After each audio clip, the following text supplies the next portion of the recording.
राधे राधे बच्चों, कैसे हो सब लोग। अभी नेम रिएक्शन सीरीज में पहले हमने डिस्कस किया था हॉफमैन ब्रोमेमाइड डिग्रेडेशन रिएक्शन। अब इसमें देखो बहुत सारे हम एग्जांपल्स लेते हैं, यहाँ पर से क्वेश्चन पूछे जाते हैं या पूछे जा सकते हैं। तो ये देख लो कि इस तरह से कई बार देखो नेम दे देता है वो रिएक्शन। अगर आपको नाम का मतलब नाम को आप फॉर्मूला में कन्वर्ट नहीं कर पा रहे हो तो आप क्वेश्चन सॉल्व नहीं कर पाओगे। कई बार इस तरह से रिएक्शन में नाम दिया है, तो जैसे ये दे दिया सक्सीनेमाइड, ये मैं यहाँ पर एग्जाम्पल लिख रहा हूँ, ठीक है।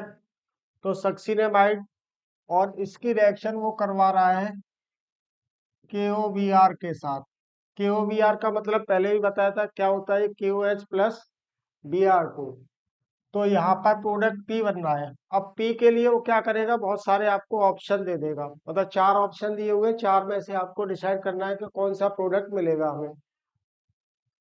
अब जब तक कि हम इस वाले नाम को कन्वर्ट नहीं कर पा रहे हैं फॉर्मूला में, तब तक हम इस वाले रिएक्शन में प्रोडक्ट डिसाइड नहीं कर सकते।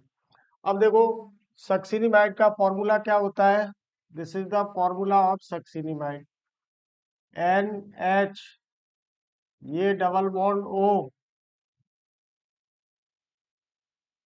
ये डबल बॉन्ड O, ये हो गया इमाइड, I सक्सीनिमाइड, ठीक है ना। दिस इज I, यहाँ पर क्या है, ये I है।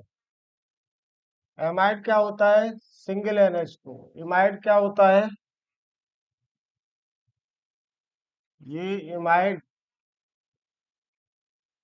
तो इमाइड में क्या होता है कि नाइट्रोजन की 2 वैलेंसी कार्बोनिल ग्रुप से जुड़ी हुई है।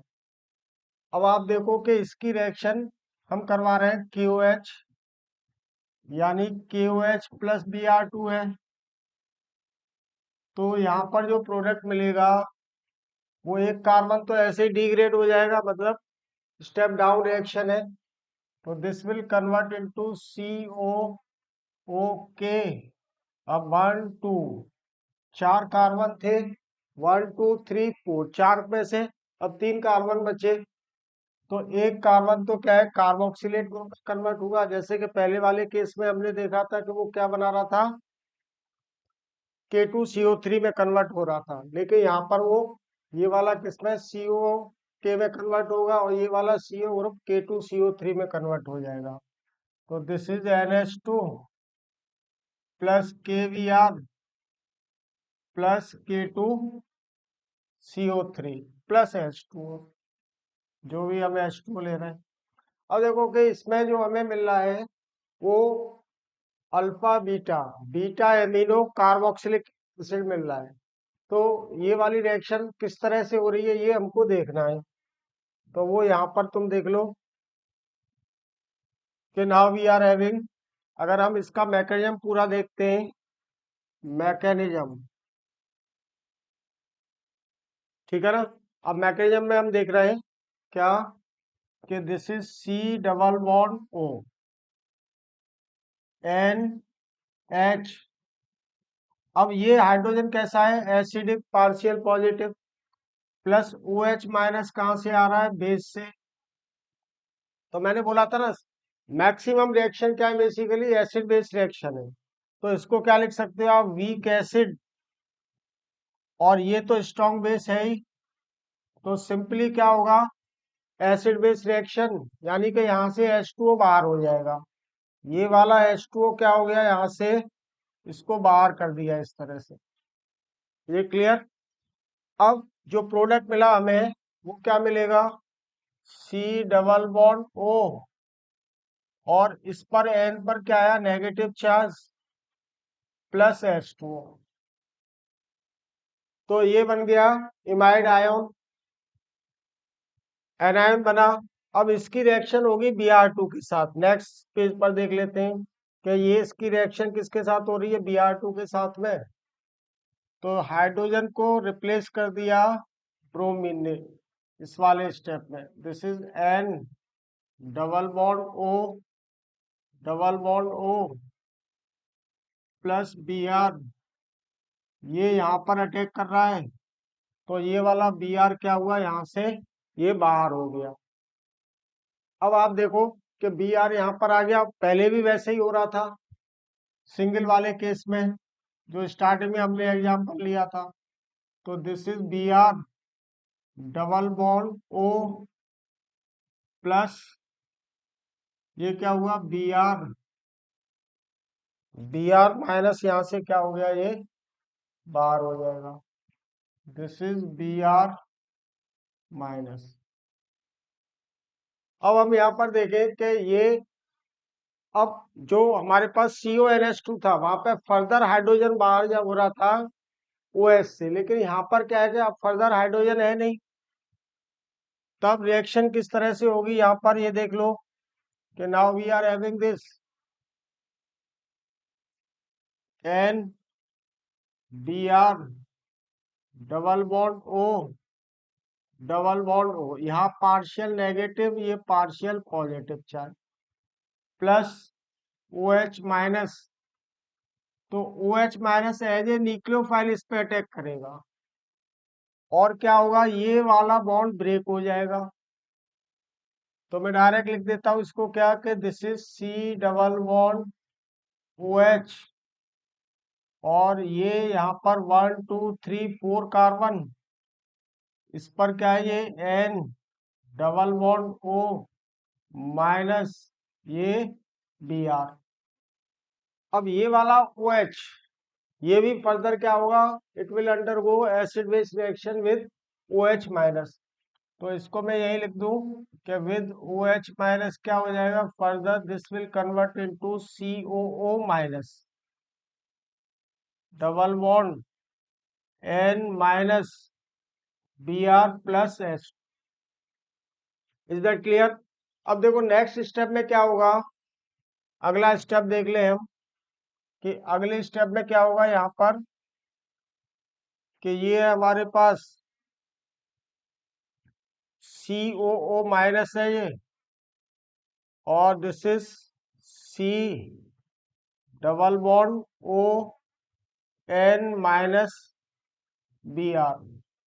तो देखो ये क्या कर रहा है, अब इसमें ये इलेक्ट्रॉन लेके जा रहा है यहाँ से, ये इलेक्ट्रॉन लेकर के भागेगा ये वाला Br और ये वाला कार्बन, मतलब ये वाला कार्बन यहाँ से ब्रेक होकर के इस पे माइग्रेट करेगा। तो किस तरह से होगा कि ये यहाँ से इलेक्ट्रॉन लेके जा रहा है और ये इस पे माइग्रेट कर रहा है, ये इसको इलेक्ट्रॉन दे रहा है। जिस तरह से पहले इलेक्ट्रॉन का ट्रांसफर हो रहा था, सिमिलर वे में यहाँ पर भी उसी तरह से इलेक्ट्रॉन्स का ट्रांसफर हो रहा है। तो ये हो गया आपका C double bond O minus. अब ये वाला कार्बन नाइट्रोजन से अटैच हो गया और Br यहाँ से क्या हुआ, बाहर हो गया। N ने इसको इलेक्ट्रॉन दिए थे तो क्या बन गया, alkyl isocyanate plus Br minus. ये क्लियर? अब देखो यहाँ पर क्या हुआ, 1 2 3 तीन कार्बन यहाँ हो गए, एक ये आइसोसाइनेट में आ गया। अब इस आइसोसाइनेट का क्या होगा, हाइड्रोलिसिस होगा। नेक्स्ट पेज पे देख लेते हैं कि अगर इसका हाइड्रोलिसिस होगा तो ये हमारे पास double bond O minus N double bond C double bond O plus 2KOH, इसका हाइड्रोलिसिस होगा तो ये K2CO3 बाहर और इस वाले नाइट्रोजन पर क्या होगा, दो हाइड्रोजन आ जाएंगे। तो दिस इज COO माइनस, ये बन गया NH2 प्लस K2CO3 यहाँ से बाहर हो गया। तो ये आपने मैकेनिज्म देखा इस वाले केस में।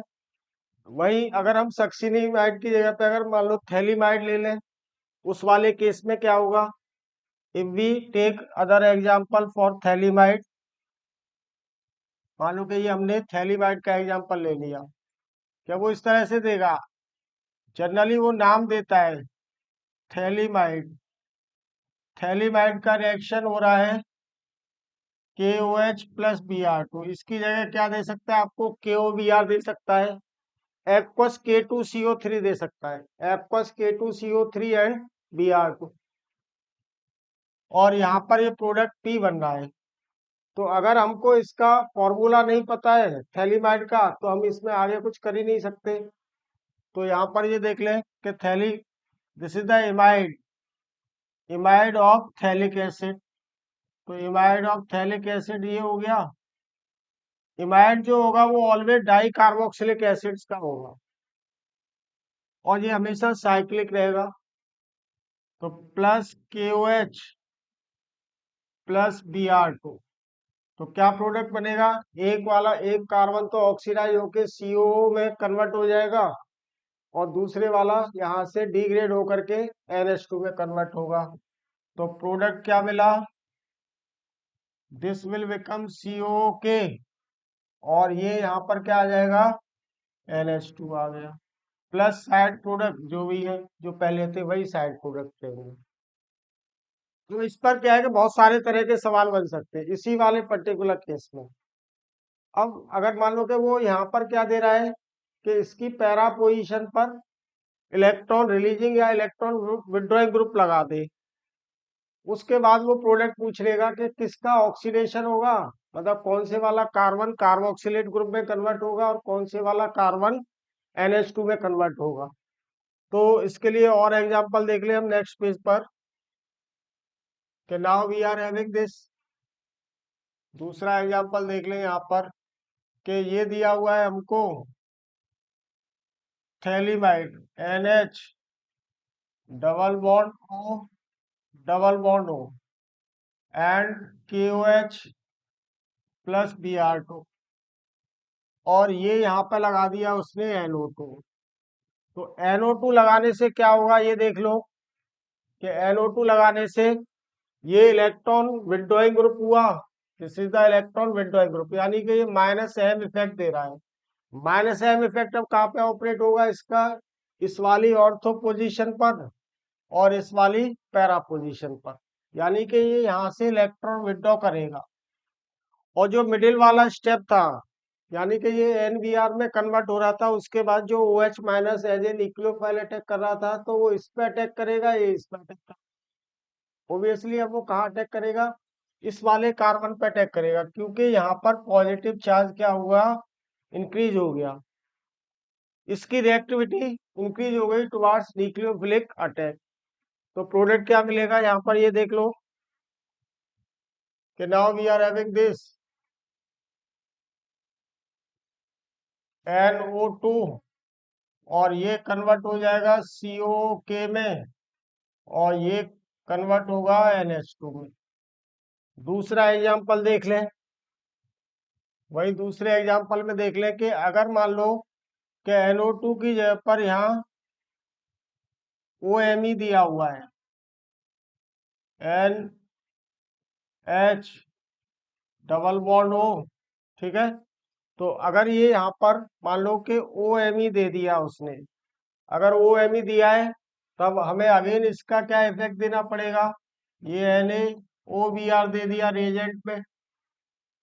तो OMe का इफेक्ट देखें हम, OMe कैसा इफेक्ट दे रहा है? ये प्लस एम से इलेक्ट्रॉन रिलीज कर रहा है और ये इसके इलेक्ट्रॉन इस वाले ऑर्थो एंड पैरा पोजिशन पे आ रहा है। तो अब इन दोनों कार्बोनिल ग्रुप में कौन ज्यादा रिएक्टिव रहेगा? ऑब्वियसली, क्योंकि ये इलेक्ट्रॉन यहाँ पर तो आ नहीं रहे, यहाँ पर तो इसका कैसा इफेक्ट है? -I है, इस वाले पर इसका +m आ रहा है, तो +m के कारण इसकी रिएक्टिविटी डिक्रीज हो रही है और इसकी रिएक्टिविटी क्या हो रही है? इंक्रीज कर रही है, मतलब इसके कंपेरिजन में ड्यू टू -I। तो अब क्या होगा कि इसी का ऑक्सीडेशन होगा, मान लो COO, C double bond O will convert into COONA और इस वाले कार्बन पे क्या आ जाएगा? NH2 आ जाएगा। तो ये देख लो कि ये मिला हमको बेंजीन और ये यहाँ पर OMe आया। Now this will convert into COONA और ये यहाँ पर क्या आ गया? NH2 आ गया। तो देखो दोनों में डिफरेंस है ना, इसमें तो CO के कौन से वाला कार्बन हो रहा है? जो इसकी पैरा पोजीशन पर है, NO2 की पे, जबकि इस वाले में कौन से पर कन्वर्ट हो रहा है? जो कि इसकी मेटा पोजीशन पर है। तो डिफरेंट सब्स्टिट्यूएंट लगा देगा, तो उनका भी हमें इफेक्ट यहाँ पर देखना पड़ेगा। और इस वाली रिएक्शन में मैंने पहले भी मैकेनिज्म में बताया था आपको कि ये ध्यान रखना है ऑलवेज कि नाइट्रीन इंटरमीडिएट नहीं बनता है, साइमल्टेनियस ब्रोमीन यहाँ से मूव करता है, मतलब लीव करता है, और एल्काइल ग्रुप का माइग्रेशन होता है। तो ये मैंने कुछ एग्जांपल्स डिस्कस किए हॉफमैन ब्रोमेबाइड रिएक्शन की। Is that clear? अब देखो यहाँ से क्वेश्चन बहुत बार आईआईटी ने पूछा है। अब क्योंकि इतने सारे पेपर होते हैं तो किसी न किसी पेपर में एक सवाल आपको 100% मिलना चाहिए, और इन्हीं में से कोई न कोई एग्जाम्पल आएगा, उसकी लैंग्वेज चेंज कर देगा, क्वेश्चन की कुछ भी कर देगा। मतलब जैसे मैंने यहाँ OMe लिया है तो वो यहाँ मिथाइल ले लेगा, यहाँ पे मैंने NO2 लिया है तो वो मान लो यहाँ पे CF3 ले लिया, या कोई और ग्रुप ले लेगा स्ट्रॉन्ग इलेक्ट्रॉन विड्रॉइंग, जिसमें के QH उसके साथ रिएक्ट नहीं करेगा। या फिर QH मान लो रिएक्ट कर रहा है, साइनाइड ले लिया उसने, तो साइनाइड को ये हाइड्रोलाइज कर देगा COH में अगेन। तो ये भी अगर CN यहाँ पे लिया तो वो क्या बन जाएगा, COK बन जाएगा। तो इस तरह के सवाल पूछ सकता है वो। ठीक है, तो और नेक्स्ट जो नेम रिएक्शन सीरीज में अगली रिएक्शन फर्दर हम डिस्कस करेंगे, क्लीमेंसन रिडक्शन वगैरह मैं डिस्कस करूंगा। तो चलो अभी ये वाली क्लास को हम यहीं पे वाइंड अप करते हैं। जय हिंद, जय भारत।